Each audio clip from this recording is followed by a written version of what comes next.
তখনও নিয়মিত আমাদের বাড়িতে আসে, সপ্তাহে দুদিন তো আসেই। আমার ভাইয়ের এত বন্ধু ছিল। আমাদের দেড়তলায় একটা ঘর আছে, সেখানে বাবা একটা গানের ঘর করে দিয়েছে। সেখানে বসে রেওয়াজ হতো, রিহার্সাল হতো। সেখানে আমরা অজয়ের সাথে বসতাম। সত্যি কথা, তখন 27-28 বছর বয়স। আমাদের শাস্ত্রীয় সঙ্গীতের জ্ঞান অত্যন্ত সীমিত।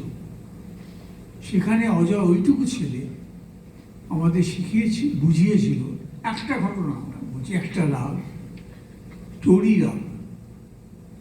ও বলেছিল যে বাপিদা দেখুন, টরি, মিয়াকি টরি, গুর্জরি টরি বা পিওর টরি একটু গম্ভীর রাগ, ভোরবেলার একটা গম্ভীর রাগ।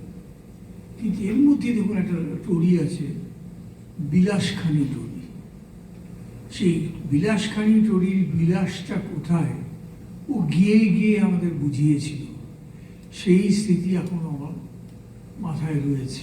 আমি জীবনেও ভুলব না যেভাবে বুঝিয়েছিল।